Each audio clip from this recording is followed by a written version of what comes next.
I'm live. Well, welcome everybody to Being Becca Live. I'm Becca and this is live. That's how it came about, name super creative. What is that? Cat hair. So exciting.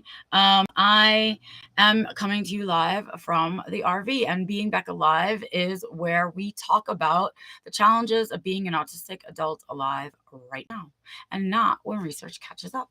So that is what we're going to be doing here today. And so a few little things that are going on. I'm having a very exciting day, just some personal updates. Sorry, I'm still learning my camera angles here in the RV in my new spot in my fake red chair. So I have two really big things to talk about. I'm sorry, I'm so distracted. They're outside noises and I can't help it. One of the things I wanted to talk to you about is, first of all, the vlog is going amazeballs. So if you haven't caught Autistically Yours on the road to leveling up, here's the team arriving from outside. And you can see the cats are here. We are all in here. This is it. We're living in here. We are out of the house. And so if you are interested in how that journey is going, the ups and downs, there's Antonio, the ups and downs of kind of how the move has been, what we're doing, and all of that stuff. Please feel free to head over there. New episode drops on Sunday at 5 p.m. Eastern, 3 p.m. Mountain Time. And I look forward to sharing this journey with you because it's about to get exciting. All of the boring stuff is over. I'm done packing. You don't have to watch me pack and move anymore. The fun stuff is going to happen. Hey, Renard, thanks so much for joining us. That's what's going on there. Next bit of exciting news is that as of this morning, I am honored to say that I made a top 12 list on LinkedIn. LinkedIn did a top 10 disability advocacy creators, top 12, and I am one of them, you guys. I did it. I made a list. Go me. And so I'm really honored, actually. I have some really good company. Jeremy Andrew Davis will be joining me on Infodump Files with Doug coming up in the fall. And then Emily Lando, who wrote a fantastic book. If you haven't checked it out, please go. And then, of course, the amazing Tiffany Yu, who does Diversability. I don't even know what else to say about all of it. That is very exciting. Please make sure you check that list out. I will try my darndest to remember that when I post this live, or when we hang up our live, to put in the description a link to the list, because I'm really kind of proud of it. It means that the work that I'm doing is starting to be noticed by other people, which feels good. Yay. And then the last bit of excitement is that our house is on the market. Scary. So it's a coming soon listing, which means it has limited pictures, which means it's not an active listing yet, but people are getting a sneak peek of our home and are able to begin inquiring about it. Next week, when I come to you live next Wednesday, Antonio and I will no longer be parked in front of our house. We will be out on the road. Okay. And the house will be active on the market, and we will be actively looking for our new home, and also going on some adventures and some visitings.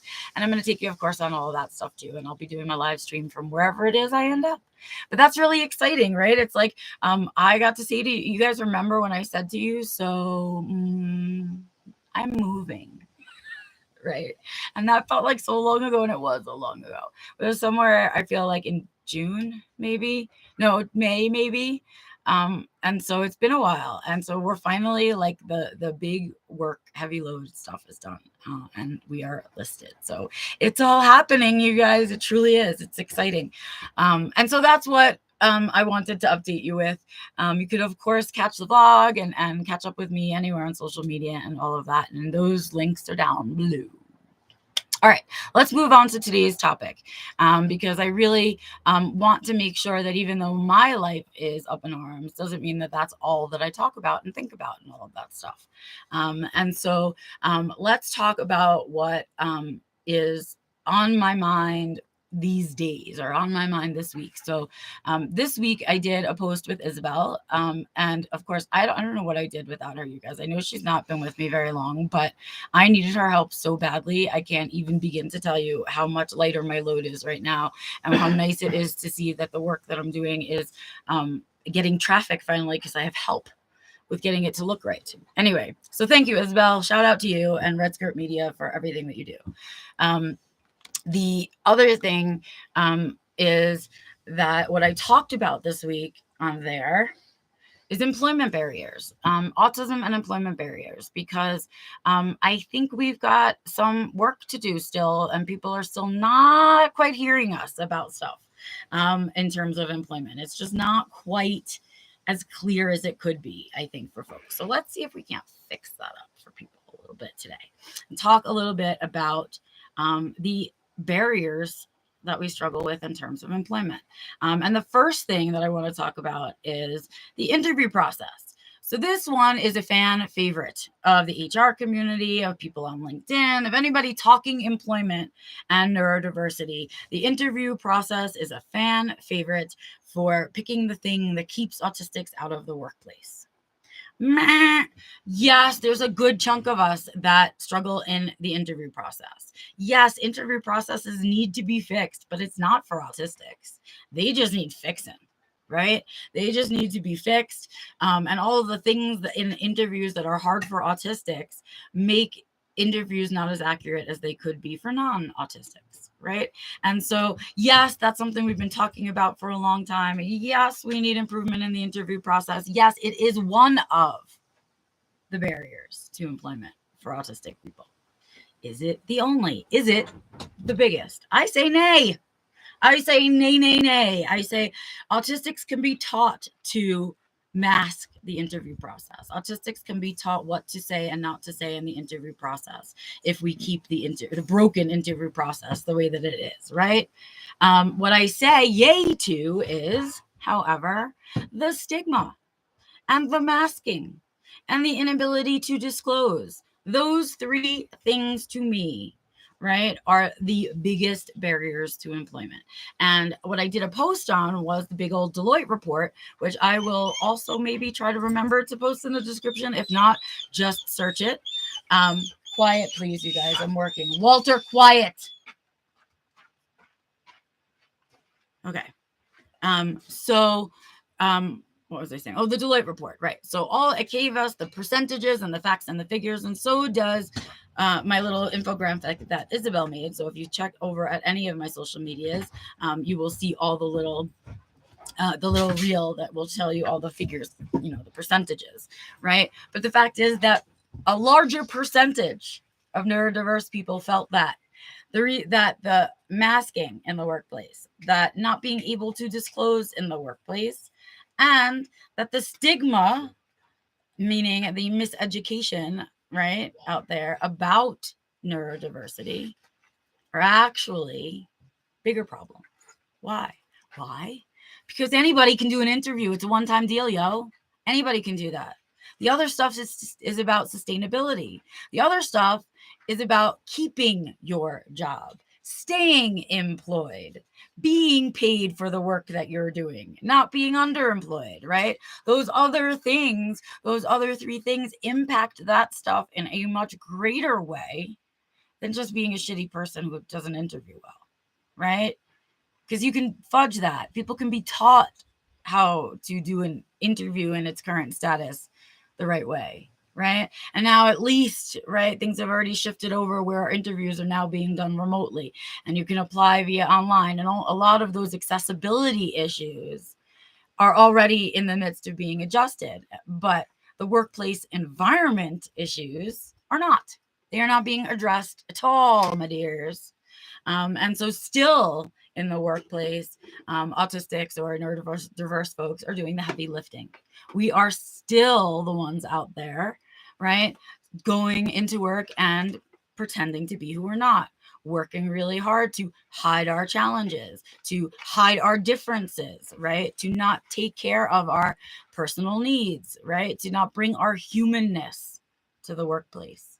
And that is what I believe to be the biggest problem with the workplace right now, right? Is that you are not allowed to bring your humanness anywhere near the workplace, not near the interview process, not near your resume. And the closest we get to being allowed to bring our humanness into that environment right now is the 3 questions that they ask you about your data information at the end, right? About your race, about your military status, and your disability status, right? That's it. That's all the humanness they want to know. Their legally obligated humanness. That's it. Right? And so if we don't start to address this problem about humanness in the workplace, stigma's going nowhere. You'll still have to mask in the workplace. It still won't be safe to disclose in the workplace, right? All of those things. Interview or not, it doesn't mean you're going to keep the job that you get, right? How do you do that when the cards are stacked against you like that, right? It's really hard. And so I'm shouting this out to the world, I guess, about employment. I'm going to remind you one more time that diversity, equity, inclusion, and belonging, DEIB, right, is not an HR position. It's not. It's not about hiring the right numbers of disabled people for your company. That's not what DEIB does. DEIB makes sure that your employees feel like they belong there, that your strategies to hire a diverse workforce make people feel welcome there so they can sustain employment and stay there, right? That is what DEIB is. If you're hiring for HR and you're calling them a diversity and inclusion or a people and culture person, right? And you really mean HR, fucking say HR, because that's not DEIB. It just isn't. Okay. And then the other piece of that is until the workplace changes and begins to understand these pieces, these are still going to be the barriers to employment for autistic people. All of this until society decides as a group, and I don't mean just all of us underlings who are thinking about these things, but the people in power with money and things like that, when they start to realize these things and that stuff starts to change, then we are going to start to see movement in our employment figures. Then we are going to start to see truly inclusive workplaces. Then we will be able to have some sustainability for autistic people. And then it will be safe to not mask in the workplace. It will be safe to disclose in the workplace. And we will have equity and belonging, right? So I want us to think about that. I want us to understand that also these 4 things, by the way, that I talked about today are not the only barriers to employment. I did not talk about transportation. I did not talk about dress codes. I did not talk about all of the other social gray areas that are barriers to employment for autistic people and other disabled folk, right? There's more. But it pertains directly to the neurodiverse community, right? And these are the 4 that get in our way the most, I think, in the big picture, right? And I also have a really big problem with our underrepresentation in the C-suite. This one's huge for me. Until people in power and people with money begin to be able to feel that they too can live openly without fear of repercussions of living openly, we're also going to be holding ourselves back. And so I ask, it's a call to action. If you are someone who works in recruiting, if you are someone in HR, if you are someone who owns a company or thinking of starting a company, if you work in nonprofit, please, please, please, please remember that those of us who are neurodiverse, I don't know what's happening with the lighting. It's so weird. I don't know what's happening. It's weird. I keep seeing the flashing. Don't think you're alone. I see it too. Maybe I stopped it now. Anyway, so yeah, like until we are represented in the C-suite, and by represented, I mean it's safe for us to be employed in those positions and claim our identities. Until that is the case, right? I don't think we've won the employment battle at all, right? If we're all still working in warehouses and packing groceries, we haven't done anything. We deserve to be in those C-suite positions. We deserve to be recruited for those C-suite positions, especially if it's a C-suite position, anything surrounded and having to do with disability or DEIB, right? Makes sense, doesn't it? Anyway, so that's sort of where I'm at with employment and what I wanted to talk about today, because I think it's important that we understand sort of the priority and the weight of certain barriers. And interviews to me are low-hanging fruit. Solving the interview problem is low-hanging fruit. It's something that is easily and almost freely solved. The other things that are really truly keeping us from staying employed are the bigger problems, and that's what I'm after. That I'm chomping at the bit to get that stuff. That's what I want. And so with that, I'm going to say goodbye because I have another meeting, and it is about DEIB. And I would like to talk about it with the people that I'm going to be on the call with. And I am excited to be pushing that envelope for us. Yeah. That's it. That's what I got for you today on live stream. Thinking about employment, thinking about what truly keeps us out of the workplace and what keeps us from staying employed, because I think that's the bigger problem. That's what I got to say. So another reminder to go check out the vlog so you can see what's going on here in the RV, how the move is going, where my life is going, because I'm doing the hard stuff, man. I'm doing the hard stuff right now, and I'm using the tools that I teach to do it, and it's working a second time, you guys. And this time I'm documenting it. And if you buy into the stuff that I'm teaching, or you see the success that I'm having in my vlog, please make sure you check out my course. It's going to be coming back live, you guys. Word on the street is for September start.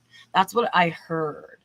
Anyway, I heard that, and it's going to be in partnership with somebody. And so I heard that too. And that will be coming to you guys. And so, yeah, please make sure that you share my content, that you comment on my content, that you give me thumbs up, thumbs down, all of that stuff, because it helps to continue to spread the messages that I share, the truths that I tell, so to speak. And I need your help to do it, right? With your help, I made a top 12 list on LinkedIn. Look at me. Right? No makeup, all messy, in my pajama pants, coming right at you. Right here from my RV with my fake red chair. Okay? Doable. You can do it too. So get out there today. Think about your goals. Think about your inspirations. Listen to some good music. Get out there and seek joy, create joy, share joy, all the joys. And I will see you out and about on the interwebs. I'll, of course, be back here next Wednesday for the next Being Becca Live at 11 a.m. Mountain Standard Time. Till then, make sure that you reach out to me all across social media and you check out the links in the description. Thanks, you guys. I will see you next time. Bye.